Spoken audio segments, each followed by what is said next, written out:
கவனிங்கள். முதலாவது உனக்கு பிடிக்கலாம், ஓகே ஓகே. இரண்டாவது, உன்னுடைய வாழ்க்கை நோக்கமும் அவளுடைய நோக்கமும் ஒன்றாய் இசைந்து தேவனுக்கு சாதிக்க முடியுமா என்று கேள்.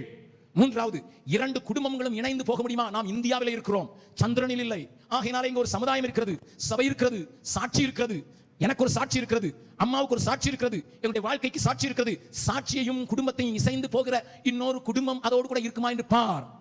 அதற்கு பின்னர் நான்காவது காரியமாக, அந்த ஆள், நீ விரும்புகிற ஆள் கிரைசிஸ் டைம்ல எப்படி பிஹேவ் பண்ணுவார் என்று யோசிப்பார்.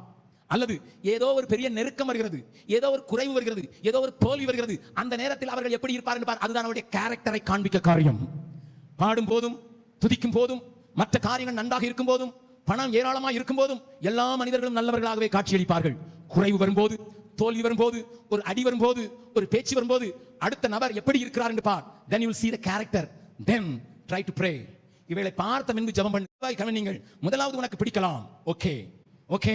இரண்டாவது, உன்னுடைய வாழ்க்கை நோக்கமும் அவளுடைய நோக்கமும் ஒன்றாய் இசைந்து தேவனுக்கு சாதிக்க முடியுமா என்று கேள். மூன்றாவது, இரண்டு குடும்பங்களும் இணைந்து போக முடியுமா? நாம் இந்தியாவில் இருக்கிறோம், சந்திரனில் இல்லை. ஆகையினால இங்க ஒரு சமுதாயம் இருக்கிறது, சபை இருக்கிறது, சாட்சி இருக்கிறது. எனக்கு ஒரு சாட்சி இருக்கிறது, அம்மாவுக்கு ஒரு சாட்சி இருக்கிறது, என்னுடைய வாழ்க்கைக்கு சாட்சி இருக்கிறது. சாட்சியையும் குடும்பத்தையும் இசைந்து போகிற இன்னொரு குடும்பம் அதோடு கூட இருக்குமா என்று பார். அதற்கு பின்னர் நான்காவது காரியமாக, அந்த ஆள், நீ விரும்புகிற ஆள் கிரைசிஸ் டைம்ல எப்படி பிஹேவ் பண்ணுவார் என்று யோசிப்பார். அல்லது ஏதோ ஒரு பெரிய நெருக்கம் வருகிறது, ஏதோ ஒரு குறைவு வருகிறது, ஏதோ ஒரு தோல்வி வருகிறது, அந்த நேரத்தில் அவர்கள் எப்படி இருப்பார் என்று பார். அதுதான் அவருடைய கேரக்டரை காண்பிக்க காரியம். பாடும் போதும், துதிக்கும் போதும், மற்ற காரியங்கள் நன்றாக இருக்கும் போதும், பணம் ஏராளமாக இருக்கும் போதும் எல்லா மனிதர்களும் நல்லவர்களாகவே காட்சியளிப்பார்கள். குறைவு வரும்போது, தோல்வி வரும்போது, ஒரு அடி வரும்போது, ஒரு பேச்சு வரும்போது, அடுத்த நபர் எப்படி இருக்கிறார் என்று பார். Then you will see the character. Then try to pray. இவைகளை பார்த்த பின்பு ஜெபம் பண்ணு.